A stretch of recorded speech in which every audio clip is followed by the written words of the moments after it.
Salam TV Desa Banyumas. TV Desa Banyumas mengabarkan kebaikan dan memberikan kebaikan untuk desa. Bersama TV Desa Banyumas, kita akan sama-sama menelusuri, memberikan informasi dan memberikan liputan kegiatan yang berada di desa-desa, khususnya yang ada di desa Kabupaten Banyumas. Perlu kita ketahui bahwa sebuah desa adalah bagian terpenting bagaimana sebuah pembangunan negara kesatuan Indonesia. Untuk itu, TV Desa Banyumas akan memberikan liputan khusus tentang perkembangan pembangunan desa di Kabupaten Banyumas. Bersama Imanuddin melaporkan.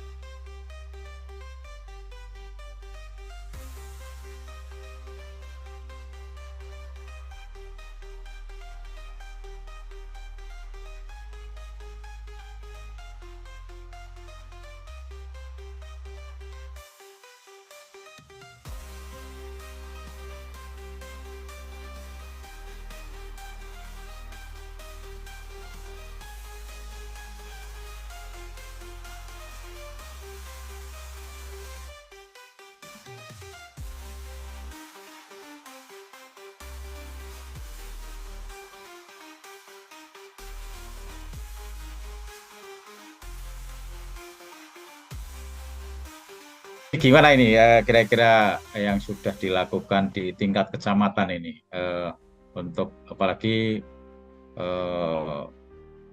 Mas Imanuddin kan di lokasi yang baru, kira-kira strateginya untuk mempersiapkan rembuk santing di desa itu strategi pendampingannya seperti apa? Mulai dari tingkat kecamatan seperti apa, tadi di tingkat kabupaten sudah disampaikan Bang Sabana, kemudian di tingkat kecamatan seperti apa ini, Mas Imanuddin?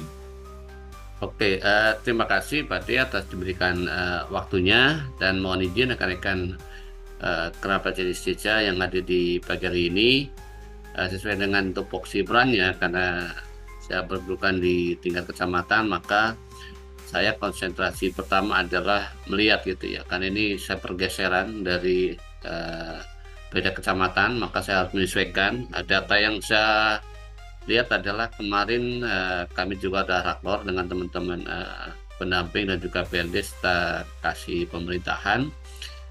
Itu adalah apa sih yang harus kita lakukan gitu ya di saat-saat setelah selesainya pemutaran data IDM, maka kita ada jadwal besar, yaitu adalah untuk kegiatan rembuk santing gitu ya. Nah, di sini adalah yang saya sikapi data hasil TW2 ya, TW2 tapi sementara itu ya, kan bentar kan Juni itu kan masuk ke TW2 itu kan, April, Mei, Juni gitu ya, di dashboardnya EHDW gitu ya, yang saya koordinasi dengan rekan saya yang kemarin mendampingi kaitannya dengan apa namanya engine-nya EHDW gitu ya.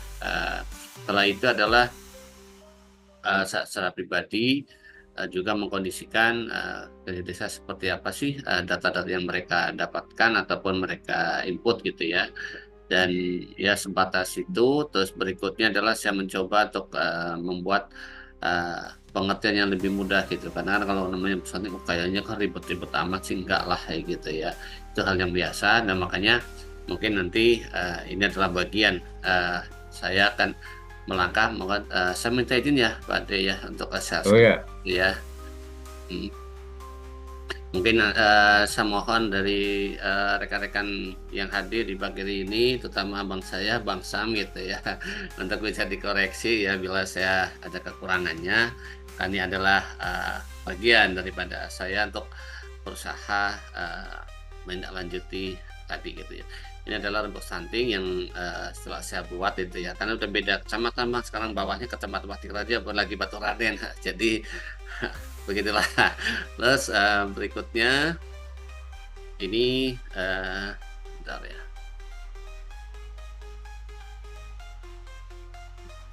Ini yang apa namanya pagi hari ini adalah fasilitasi konferensi santing di desa tahun 2024 gitu ya. tadi disampaikan oleh Bang Sam, makasih Bang Sam itu ya atas penguatannya. Kami mengatakan di Bapak Kecamatan itu ya. Ini adalah kita apa namanya memfreshkan kembali gitu ya. Kadang-kadang kita stunting apa gitu ya, di bahasa saya yang lebih mudah dalam mengidentifikasi masalah terkait stunting di desa gitu ya. Tadi Bang Sam udah nyebutin kita harus punya ada tim gitu ya, ada tim rumah desa sehat, itu ada TP2S di tingkat desa, gitu, kecamatan gitu ya. Kan ini adalah apa namanya hajat besar kita gitu ya, untuk memenuhi mandatori Perpres 72 tahun 2021. Terus berikutnya adalah apa sih yang dilakukan adalah menentukan prioritas intervensi untuk pencegahan dan penanganan stunting gitu ya. Jadi yang ketiga tujuannya adalah memperkuat koordinasi antar berbagai pihak desa gitu ya. Itu kan banyak sekali kan yang di desa yang apa namanya sasarannya, misalnya sasaran untuk 0 sampai 9 bulan, yaitu antara 0 sampai 2 tahun, itu diantaranya adalah ada di mana sasarannya sih gitu ya, mereka berada di mana, oh ternyata ada di PAUD gitu ya, oh ada di TK gitu ya, oh ada di sesi apa namanya keluarga yang rentan ya gitu ya.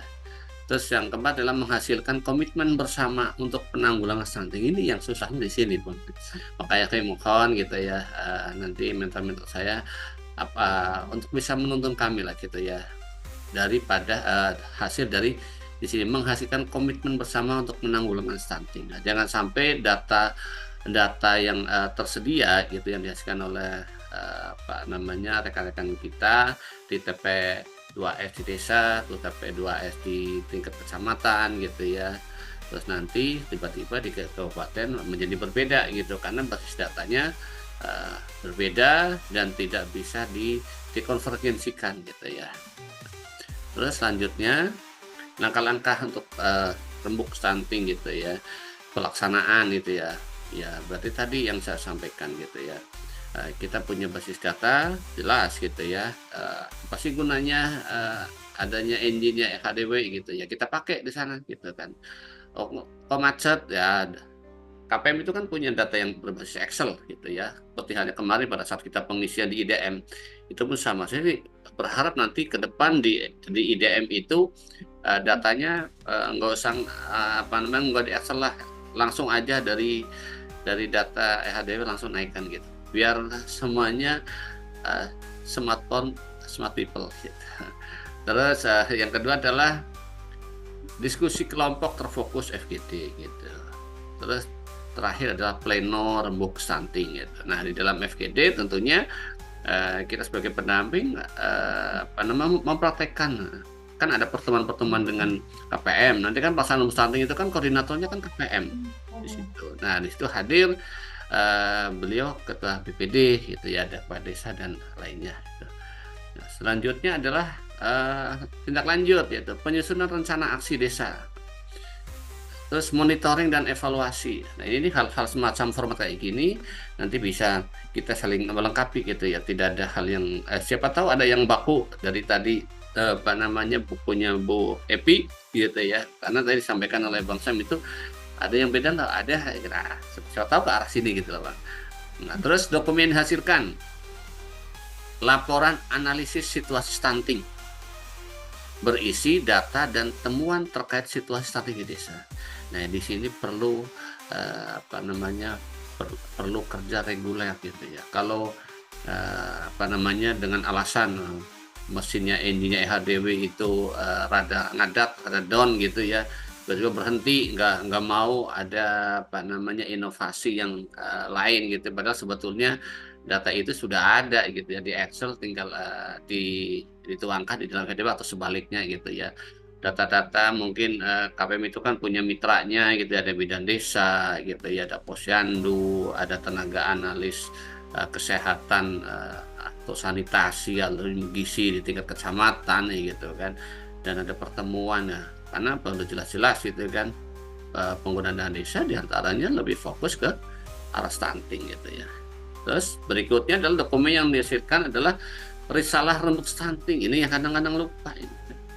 Ada dokumentasi proses dan diskusi. Makanya saya yang karena keterbatasan saya gitu ya untuk menulis deskripsinya ya lebih baik karena saya videokan gitu. Itu akan menjadi sebuah dokumentasi apabila di kemudian hari itu dibutuhkan sebuah analisis data, seperti apa sih prosesnya kemarin, hasilnya seperti apa. Namanya menulis, mencatat foto, itu bisa aja ada yang kelupaan sesi-sesi yang sudut angle-nya itu lupa gitu kan. Nah, terus rencana aksi di desa, itu rincian program dan kegiatan yang akan dilakukan untuk menangani stunting. Ya kalau kita tadi di data hasil TW-nya itu di HDW itu fake dan itu KPM punya data bekerjanya, maka akan mudah gitu ya, akan menghasilkan satu program dan akan dilakukan apa sih yang harus dikerjakan gitu ya. Berikutnya adalah matrik kegiatan. Nanti dokumen itu berupa matrik kegiatan, itu tabel yang memuat jenis kegiatan, pelaksana, target waktu, dan indikator sosial. Ini adalah hanya sekedar contoh rekan-rekan kerabat isi desa gitu ya. Ini dalam materi kegiatan stunting adalah jenis kegiatan, di dalamnya adalah mendeskripsi aktivitas yang akan dilakukan, yaitu pelaksana, yaitu pihak yang bertanggung jawab atas pelaksanaan kegiatan, target waktu, yaitu waktu pelaksanaan kegiatan, terakhir adalah indikator keberhasilan. Nah, karena biasanya kalau rekan-rekan kan sudah ada analisis SWOT gitu ya, aku bingung kalau udahlah yang penting aku pengen sederhana aja lah dalam memfasilitasi pemerintah desa gitu, khususnya para KPM sebagai koordinatornya. Sehingga di sini ada ya contoh gitu, ini contoh gitu ya, contoh materi kegiatan ini tergantung datanya gitu ya. Contoh misalnya ada jenis kegiatan pemberian makanan tambahan PMT gitu kan, jangan sampai salah sasaran itu ya. Sasarannya adalah 0 sampai 59 bulan gitu ya, ibu hamil gitu, apalagi ibu hamilnya rentang kayak resti gitu ya. Berikutnya adalah keluarga miskin gitu ya, atau keluarga sasaran yang di dalamnya itu ada anaknya usia 0 sampai 59, itu menjadi bagian targetnya kita gitu. Nah, siapa pelaksananya? Posyandu, target waktu bulanan, indikator keberhasilan jumlah anak yang menerima PMD itu udah berapa. Nah, kan ada pencatatan siapa yang aktif ke posyandu, siapa yang tidak aktif ke posyandu gitu. Pada ada pendataan 0 sampai 59 bulan. Ini kalau orang itu wajib lah. Kalau dulu pada di imunisasi gitu ya.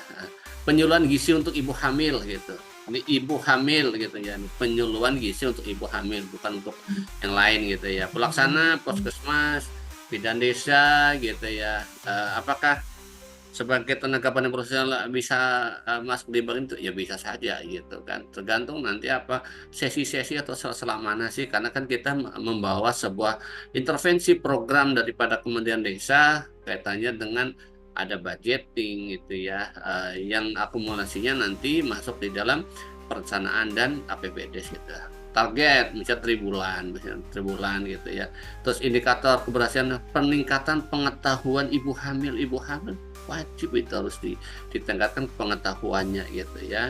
Kalau di kami itu ada buku apa ya, KMS itu ya, Kartu Indonesia Sehat itu ada istilah itu 1 hari 1 lembar gitu, 1 hari 1 lembar gitu, dibaca gitu ya, selain kita baca yang lain gitu. Tapi kalau ibu hamil buku kartu KMS wajib gitu ya.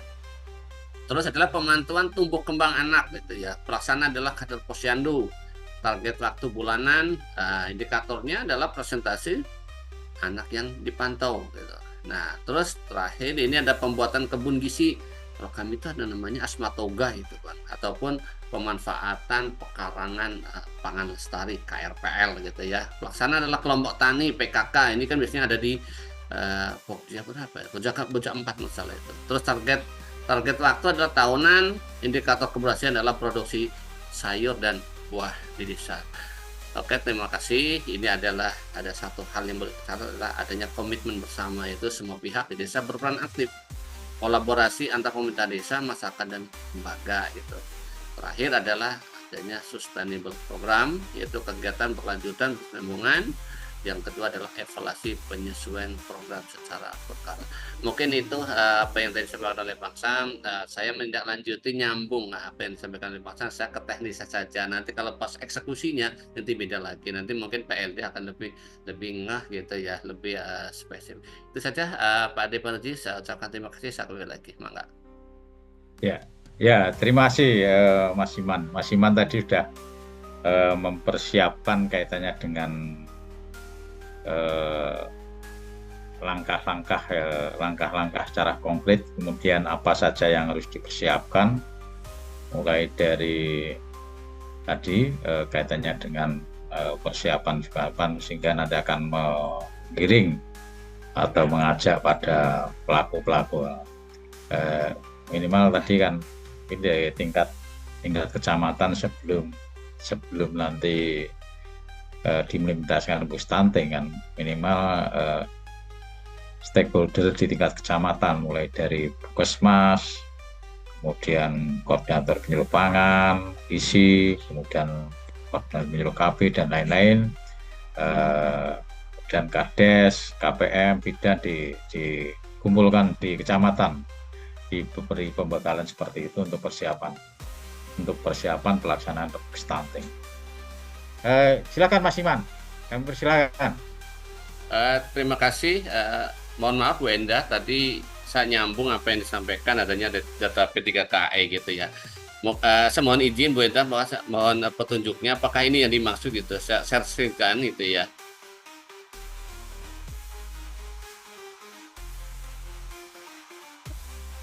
Jelas ya Bu? Belum keluar belum. Ya ini. Udah ya Bu ya? Ya. Oke. Apakah ini yang dimaksud ini data P3KE yang tahun 2024 ini yang menjadi basis BRTDT Bu di kami di Kabupaten Banyumas Bu. Apakah ini yang dimaksud di dalam itu? Ternyata saya menemukan itu ada risiko stunting. Apakah ini yang tadi dimaksud oleh Ibu ya Bu? Iya. Oke, berarti ini menjadi data dukung selain scorecard yang dihasilkan oleh alat HDW gitu ya Bu ya? Iya, betul. Karena begini Pak, kalau scorecard itu kan banyak yang sasarannya lebih ke individu ya, walaupun ada juga kan keluarga. Nah, tetapi ini untuk menambah, intinya gini, data itu saling mendukung. Yang ketika data itu mendukung, saya kira bisa digunakan. Tetapi tadi dikonsolidasikan dulu ya, divalidasi, diverifikasi dulu gitu antar data seperti itu. Oke, berarti di sini kalau sedikit mungkin saya berpendapat adalah berarti yang di resiko stunting yang ada bukan target sasaran, tidak beresiko stunting, dan ada yang beresiko stunting. Berarti kita ngambil yang beresiko stunting, terus nanti kita olah sesuai dengan tupoksi perannya, terus kita lakukan validasi di lapangan dan juga data dukung yang lain, begitu ya Bu ya? Iya, betul. Jadi begini ya, nah seperti misalkan gini, ketika kita bicara bukan target sasaran, ini harus dikonfirmasi dulu ya. Pertama, bukan target sasaran berarti di dalam keluarga itu tidak ada sasaran stunting, tidak ada balita, tidak ada remaja putri, intinya tidak ada anggota keluarga yang masuk ke kategori sasaran stunting yang 4 itu. Ketika kita bicara tidak berisiko stunting, bisa jadi ada sasaran stunting di situ, tetapi tidak masuk, tidak berisiko. Intinya tidak punya faktor risiko. Jadi dia punya sasaran, misalkan ada anak balita, tetapi ekonomi keluarganya bagus, tingkat pendidikan orang tuanya bagus, rumahnya juga sanitasi lingkungannya juga bagus, akses ke air bersih juga bagus. Nah, dia sasaran stunting tapi tidak berisiko stunting. Nah, kalau yang berisiko stunting biasanya misalkan tadi dia punya sasaran stunting tapi punya 1 atau lebih tambahan faktor risiko. Misalkan ketika pendidikan orang tuanya, sanitasi lingkungan rumahnya, akses ke air bersih, keluarga miskin dan lain sebagainya, itu masuk ke dalam risiko stunting. Oke. Gitu. Oke Bu, berarti ini ya berarti yang harus kami dapatkan dari data-data yang bukan target sasaran, tidak berisiko stunting ataupun adalah kami harus penguatan pada diri pendamping adalah pemahamannya itu sama alat indikatornya ya Bu ya, alatnya misalnya bukan target sasaran. Nah, ini seperti apa, terus kenapa sih itu bukan menjadi target sasaran, apa sih yang menjadi alatnya sehingga keluarganya Pak Suwarno tidak menjadi target gitu. Nah, terus yang menjadikan tidak berisiko stunting, artinya kalau tidak berisiko berarti kan punya risiko. Nah, risiko di situ harus jelas Bu, dan ini kami mohon ke Bu Endah ataupun pada para mentor-mentor kami di tingkat kabupaten, tolonglah kami di bawah minti-mintinya harus diberikan pembedahan sampai ke analisisnya, apalagi tadi ada analisis fishbone-nya gitu, itu kan menarik sekali Bu, karena bagaimanapun ini pekerjaan kita satu tim gitu ya. Yang kedua adalah mau bagaimanapun ya ini desa harus paham ke sini, tetapi dengan gaya bahasa kita masing-masing, penelaahannya tentunya satu target ini harus tuntas dan selalu sinergis. Begitu Bu, terima kasih sekali Bu atas waktu yang diberikan kepada saya. Terima kasih, saya kembali lagi, silakan Pak Depanuji. Ya, ya ini Mbak Dewi, ini singkat aja kira-kira apa, karena kita sudah hampir. Monggo Mbak Dewi. Sedikit berbagi aja, mungkin pertanyaan Kang Iman tadi, Bu Endah izin. Kita di 50 kota, pengalaman di 50 kota terkait dengan data keluarga beresiko dengan data P3KE untuk tahun 2023, kita sudah SK-kan SK Bupati by name, by address, dan by problemnya dari keluarga beresiko berdasarkan data yang didata oleh kolaborasi dengan data oleh TPK dan juga oleh dari TA Satgas Stunting. Prosesnya bahwa data yang ada nanti kolaborasinya adalah di Bapeda atau Bapelitbang.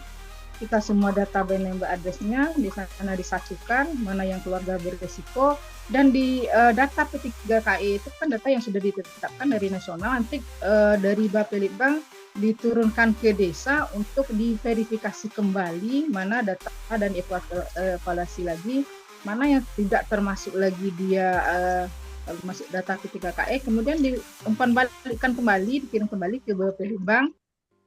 Setelah itu ditetapkan tahun berikutnya, ini data yang ada, data inilah yang akan menjadi nanti acuan data yang P3KE, yang kemiskinan ekstrim desil 1 sampai desil 4. Jadi penanganannya yang tahun sekarang kita baru di desil 1. Yang tahun berikutnya kita sampai ke desil 4-nya akan kita lihat. Dari tadi kita ada 2, yang pertama data sasaran anak stunting, yang kedua SK data Bupati tentang data keluarga berisiko yang disesuaikan data P3KE. Baru kemarin kita coba data desil 1, sekarang kita akan coba sampai desil 4-nya.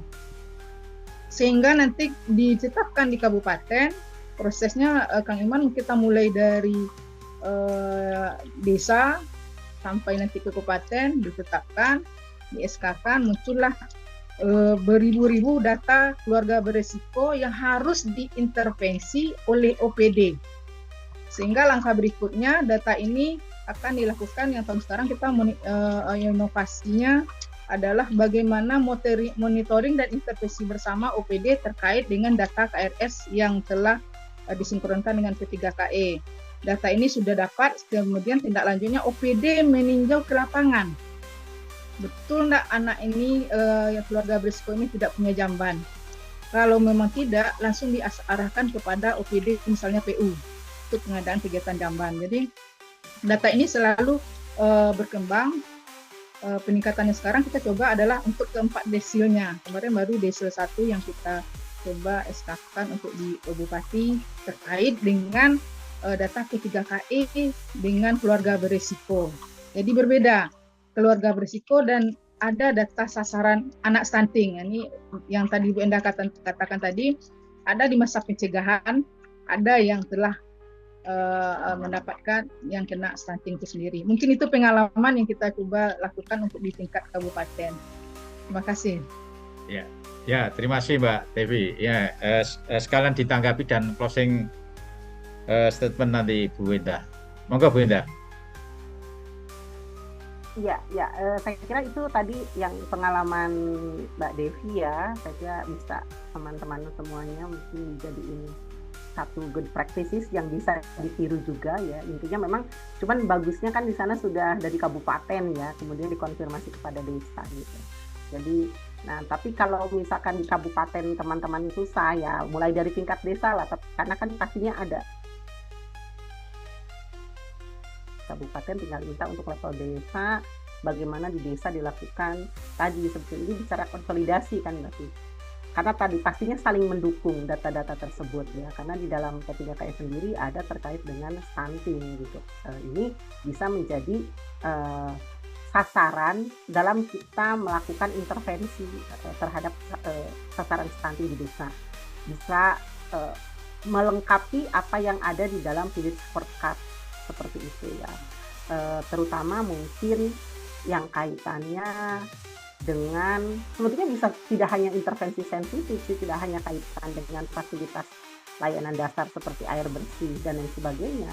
Bisa jadi ternyata misalkan dalam scorecard ini keluarga ini tidak terdata, belum terdata menjadi sasaran stunting, kan bisa jadi juga seperti itu gitu ya. Jadi makanya ini bisa dijadiin kolaborasi ya, yang